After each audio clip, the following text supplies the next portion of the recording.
आज हम फिर से आगे चलते हैं और जो उसके आगे वाला लोक है उसमें जाएंगे। तो मैंने पहले ही एक स्पष्टता दी थी कि ये कोई ऐसा स्थान नहीं है जिसे आप ढूंढ के वहां जाकर देख सके या आराम से वहां जाकर नरक में रह सके। ऐसा कोई स्थान नहीं है। ये सिर्फ अपनी मानसिक अवस्थाओं द्वारा हम हमारे जीवन में इस तरह की अवस्था परिस्थितियां निर्माण करते हैं। उसे समझाने के लिए इस तरह के लोगों की कल्पना करके इंसान को कैसे आसानी से समझाया जाए, इसका ये सेग्रीगेशन किया गया है।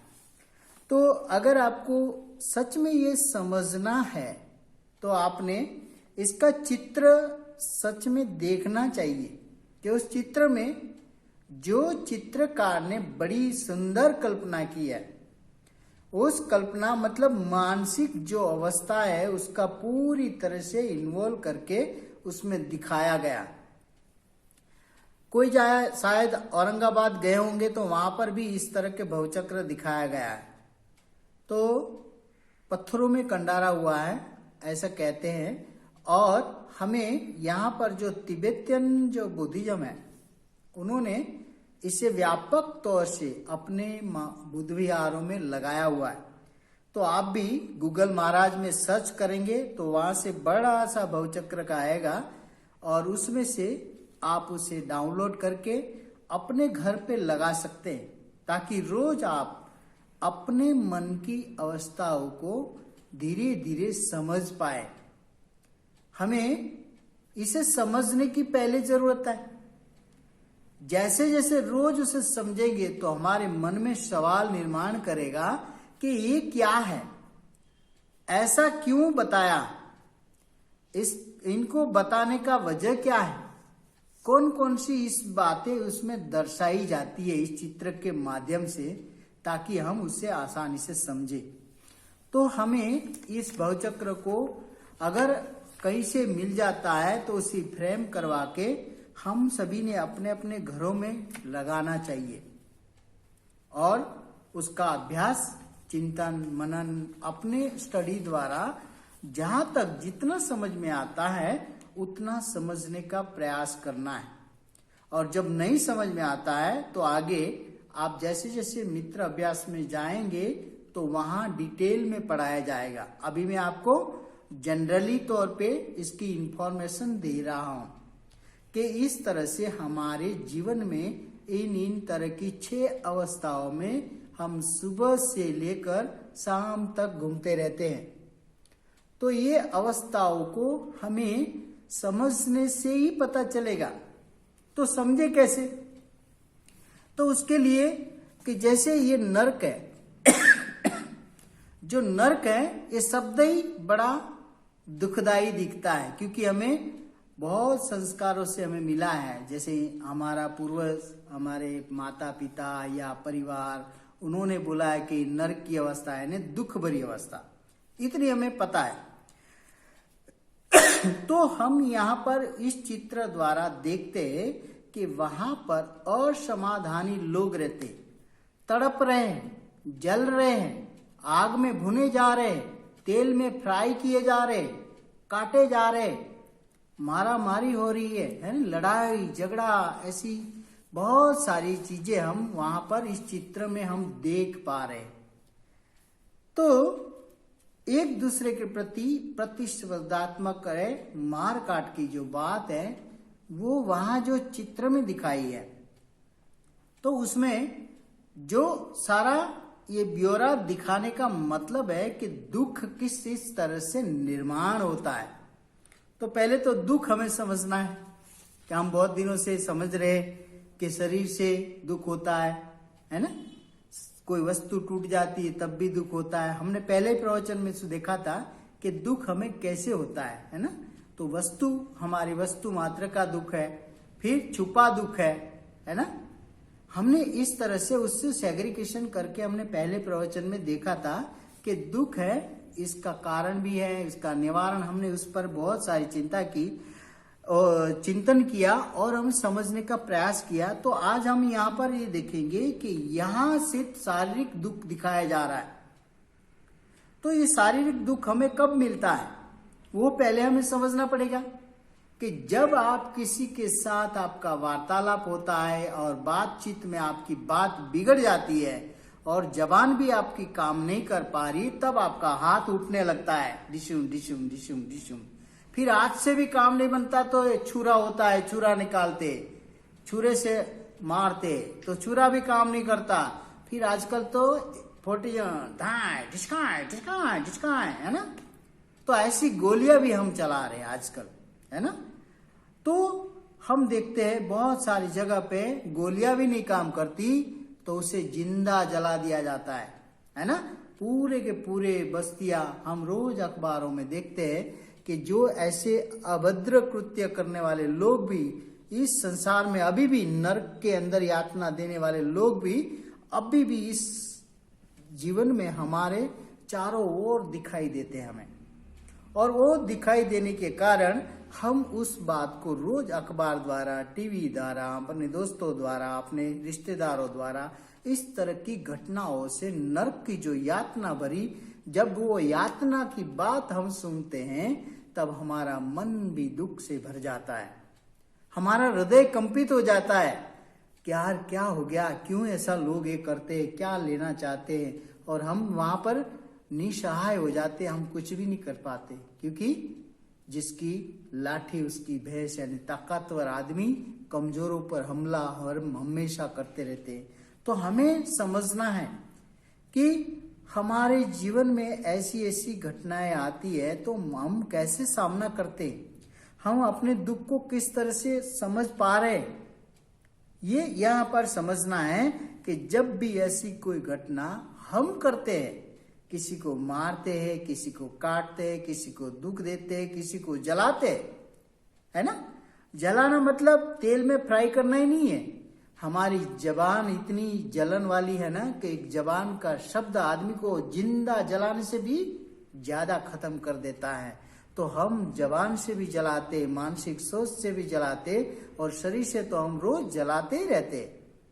तो ये सारी चीजों से हमें जो निर्माण होने वाला है उसे दुख कहते हैं। और ये दुख हमें सभी को अनुभव है, ऐसा कोई भी इस संसार का आदमी नहीं होगा जिसे इस तरह के दुख का अनुभव ना हो। तो हमें बोलते हैं कि नरक यानी जो न चाहने वाला दुख, यानी नरक। कोई भी नहीं चाहेगा कि मुझे दुख आए, इस तरह का काटना हुआ, कटा हुआ, मारा हुआ, जला हुआ, तला हुआ। तो यहाँ पर इस तरह से फिर दूसरी चीज जो दिखाई गई है उसमें हताश हुए लोग है। ये सभी नरक में रहने वाले लोग कैसे होते, हताश हो जाता है उन्हें, सारे दरवाजे बंद हो जाते और उन्हें लगता है कि अभी हमारा कोई दरवाजा नहीं है, हमारे जीवन का कोई भी मार्ग हमें नजर नहीं आता है। तो इस तरह से हम इस दुख को हताशावस्थ लेते हैं। और फिर आगे क्या कहते हैं कि और उसके जीवन में चारों ओर अंधेरा ही अंधेरा होता है। जो नरक में होते हैं ना, उनके जीवन के चारों ओर देखे तो अंधेरा ही अंधेरा छाया होता है, प्रकाश की कोई भी किरण उसे नजर नहीं आती। ये नरक की अवस्था है। तो यहाँ पर आग लगाकर जो बातें दिखाई गई है ना, जलाया गया, उसे फ्राई किया जा रहा है, तला जा रहा है। तो हमें इसका भी अनुभव है। हमें जब भी किसी के बारे में हमारे मन में जो द्वेष निर्माण होता है वो सदा हमें जैसे तेल में फ्राई करें ना, वैसे ही हमें जलाते रहता है। वो तेल में कोई आदमी को फ्राई करके नहीं निकाला जाता है, लेकिन जो उसकी जो कर्मों की जो जलन है, उस जलन से हम किसी का अच्छा नहीं देख रहे और हम जलते हैं। ये सभी का अनुभव है कि नहीं?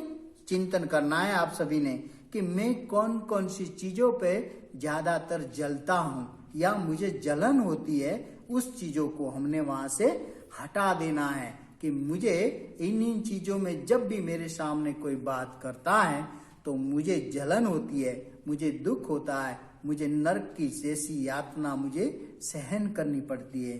तो हम सभी ने इसे बहुत ही अच्छे से समझने के लिए चिंतन करना है इस शब्द को लेकर कि नरक, उसे समझे, अनुभव करें और अपने जीवन में जो जो घटनाएं हुई जिससे ज्यादा आप परेशान हुए, ज्यादा प्रताड़ित हुए, ज्यादा दुख भरी अवस्था में आप रहे, उसे नरक कहा गया है। तो हम हमारे जीवन से, जैसे सभी लोग शादियां करके आए, समाज में रहते हैं ना, तो समाज में हमारी हमें जो जलाने वाली कुप्रथा है, हमें नरक की यातना में ले जाती है। जैसे कोई नया नवेली दुल्हन शादी करते, लग्न करते, उसके बाद क्या होते हैं, उसके जो लग्न के माता पिता, जो दूल्हा दुल्हन के माता पिता होते हैं, ये लड़की वाले तो बेचारा जितनी उसकी क्षमता है उतना देते हैं, लेकिन लड़का वाला और क्षमता से ज्यादा मांगता है। तब वो जो परिवार है, जो लड़की के वाले के परिवार, वो इस तरह की यातना में भुगतता रहता है। उसे नर्क जैसी अवस्था फिर मालूम होने लगती है, क्योंकि उसे जो लड़की जहां गई है वहां उसे टॉर्चर किया जाता है, ताने मारा जाता है, उसे जलाया जाता है, उसके पर तरह तरह के अत्याचार करते हैं। तो हर एक घर में जो दहेज लालची है, जो समाज के जो रूढ़ी रिवाजों में चुस्त लोग हैं, वो इस तरह से, ये कौन है भाई, लाइट बंद कर दीजिए प्लीज। हेलो, जिनका भी माइक है ना चालू, कृपया बंद कर दीजिए। मैं म्यूट करता हूं, प्लीज खोले ना। कृपया जो लोग पीछे से जुड़े ना, अपना अपना माइक बंद कर दीजिए मेहरबानी करके, ताकि हम सभी आसानी से सुन सकते हैं ना, सभी लोग आप मेरी आवाज सुन पाएंगे, नहीं तो डिस्टर्बेंस होता है। कृपया प्लीज। तो हम सभी ने जो ये सामाजिक रूढ़ी रीति रिवाज, हमारे समाज के जो परिवार है, ऐसे कई परिवार नरक की यातना में जीकर मर जाते हैं।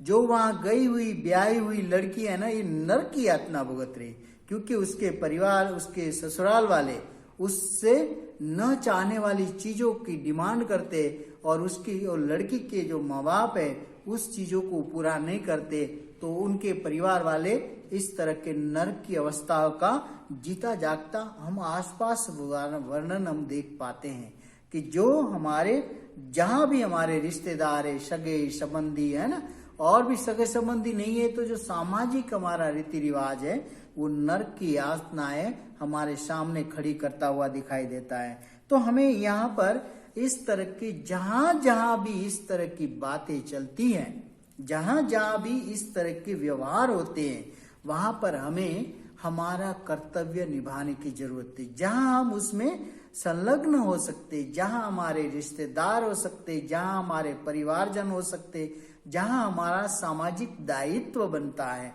वहां जाकर हमने इस नरक रूपी जो रूढ़ी रिवाज है उसे हमने खत्म करने के लिए हमें अगुवाई लेनी पड़ेगी, है ना।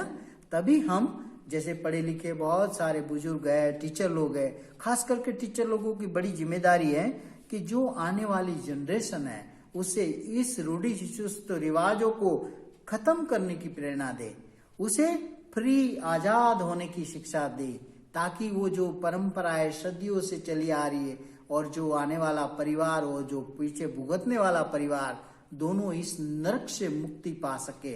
एक बेटा और एक बेटी को अगर हम ज्ञान दे पाए तो दो परिवारों के बजाय आसपास जहां भी उनका संपर्क रहेगा उनके लिए एक आदर्शवत नमूना पेश करेगा। और इसी तरह से हम इस नरक की अवस्था को हम हमारे आसपास से धीरे धीरे करके नेस्त नाबूद कर सकते हैं। लेकिन ये हमारी रिस्पॉन्सिबिलिटी है ना, हम सभी की जिम्मेदार जागरूक नागरिक होने के नाते हम सभी ने इस तरह के जो नरक है उसे हमें खत्म करने के लिए आगे आना पड़ेगा। हमें बहुत कठिनाई आएगी, हमें परेशानियों का सामना भी करना पड़ेगा, हमें बहुत सारी बातों को एकदम झेलना भी पड़ेगा। तो हमें वो भी तैयारी रखनी पड़ेगी कि हाँ, इस नरक हम जो लोग देख रहे हैं ना, ये चित्र में दिखाया हुआ नरक की बात नहीं कर रहा हूं, मैं वास्तविक समाज में होने वाले नर्क की बात कर रहा हूं, क्योंकि चित्र में तो हमें समझाने के लिए बताया गया, तो मैं वास्तविकता दिखा रहा हूं कि इस तरह के हर घर में। दूसरी बात, क्या हमारे घर में जो मियाँ बीवी है ना, लग्न करके आते हैं, सभी लोग माफ करना, बुरा नहीं मानना, लेकिन सुनना जरूर। मैं जो कहूंगा ना, उसमें जितना तथ्य है उतना तो स्वीकार करना। जब वो नए नए शादी होती है ना, तो बड़े प्यार से, प्रेम से, करुणा से, मैत्री से रहते हैं, लेकिन जैसे जैसे समय बीतता जा रहा ना, पता नहीं वो मैत्री, करुणा, प्रेम गायब हो जाता है और फिर लड़ाइयाँ शुरू होती है। फिर वो जो आप कहते थे वहां तू आ जाता है, तू ऐसा, तू ऐसी, तेरा ऐसा, फिर वहां से तू नहीं रहता है, फिर वहां से उसके सामने वाले परिवार तक तेरे ऐसे, तेरे ऐसे, तेरे ऐसे। इस तरह की मैं घटनाओं देखता हूँ, उस घटनाओं में मैं जाता हूँ, समाधान करने के लिए भी मैं जाता हूँ। तो मुझे इस बात का खास अनुभव है कि हम सभी जो पढ़े लिखे लोग हैं, वो अपने घरों का वातावरण ऐसा न बनाए ताकि वो जो बनाया हुआ वातावरण अपने बच्चों में जाता है। हमें उस बात को ध्यान रखना है कि हमारी नर्क भरी अवस्था का ब्यौरा हमारे बच्चे आसानी से कैच कर लेते हैं कि क्यों लड़ रहे, क्या जरूरत है। अभी शादी हुई है, 40 साल हो गया, 3 साल हो गया, 20 साल हो गया, 10 साल हो गया, फिर भी हम लड़ते रहते हैं, क्योंकि हमारा जो मन है असमाधान होता है और एक तृष्णाओं से भरा होने के नाते रोज नया नया मांगता है। तो दिल मांगे मोर, और हम खोजते रहते। इसी वजह से हमारे मन का समाधान नहीं होने की वजह से, इस तरह के भाव से फिर हम नर्क की अवस्था में आसानी से चले जाते हैं। तो हम सभी जो भी शादीशुदा हैं या कोई भी है, नहीं भी है तो भी, जैसे बहुत सारे घरों में आज भी माँ बाप है ना 50-60 साल की उम्र हो जाते, 70 की उम्र हो जाती है, तब भी वो लड़ाइयाँ नहीं खत्म करती। मैं मेरे एक दोस्त का किस्सा बताता हूँ। वो आज भी नाम नहीं लूंगा उनका, लेकिन उन्होंने देखा है कि उन्होंने अपने शब्दों में, मेरा दोस्त वर्णन करता है कि मेरा घर अगर देखना है ना, किसी ने नर्क नहीं देखा है तो मेरा घर आकर देख लीजिए। मेरा घर नर्क का एक जिंदा उदाहरण है, क्योंकि उनके माता पिता सुबह उठते ही चाय से ही शुरुआत हो जाती और रात को सोने तक उनकी लड़ाइयाँ चालू रहती, उनका झगड़ा चालू रहता, बात कुछ भी नहीं होती थी। तो हम सभी ने देखना कि हम सभी अगर इस तरह से वातावरण हमारे मन से बनाते हैं तो हमने इस वातावरण से बाहर आना है। कि आज का जो माहौल है, हमें क्यों बाहर आना है ये भी हमें समझना है। हमें इस अवस्था से बाहर क्यों आना है कि आज देखिए, आज ऐसा महामारी का समय चल रहा है ना। तो हम जब साथ जुड़े थे तब हमें किसी को पता नहीं था कि हम कितने दिन साथ रहेंगे, लेकिन हमने बहुत साल काट लिए। तो जो मन में जो असमाधान है, तृष्णाएं हैं, मन मिटाव है, उसे भूलकर आज का समय कि हम कब कितने दिन रहेंगे किसी को नहीं मालूम। ऐसा नहीं है कि आप जिंदा नहीं रहेंगे या मैं नहीं रहूंगा। जितनी हमारी क्षमता है उतनी क्षमता से हम जिएंगे, लेकिन एक न एक दिन हमें जाना है। तो क्यों ना आज का समय जो दुख भरा है, उस दुख से हम सुख में रूपांतर करें।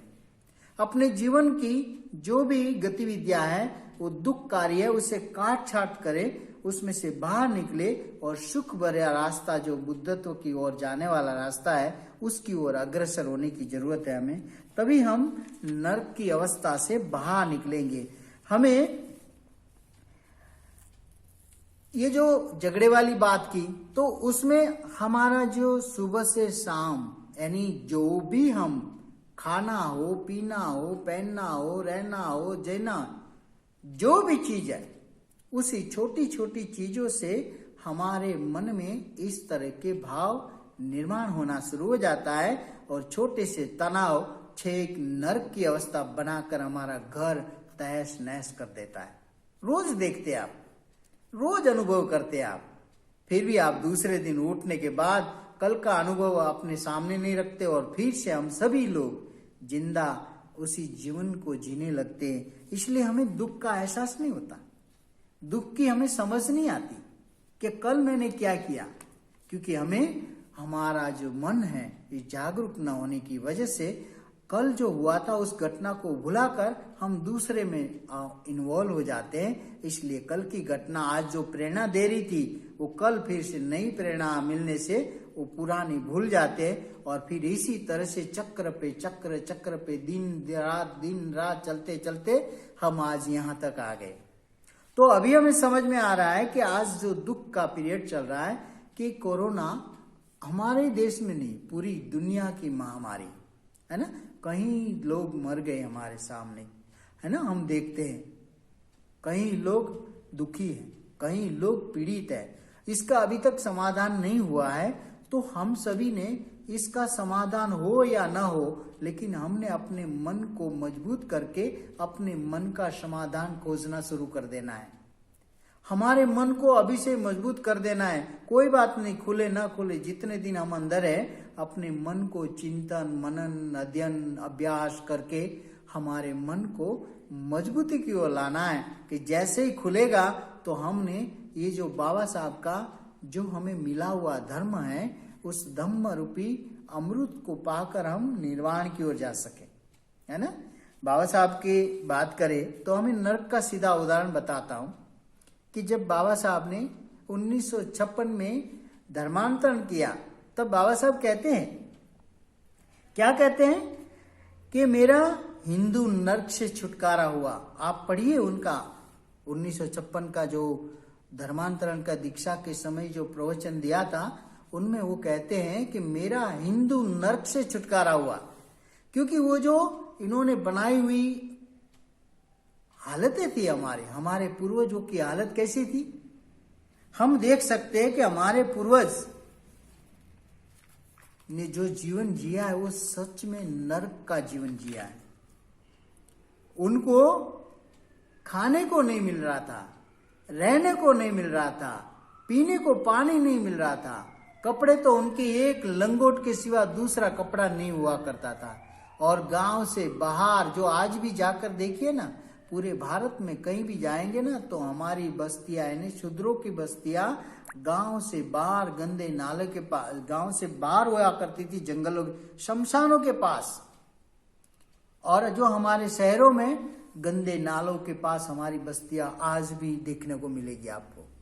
ये क्या है कि जो उन्होंने इस तरह की व्यवस्था करके हमें नर्क से बदतर जिंदगी जीने पे मजबूर किया था। इस वजह से बाबा साहब ने देखे अपने जीवन में और उन्होंने उस जीवन में तय कर लिया था।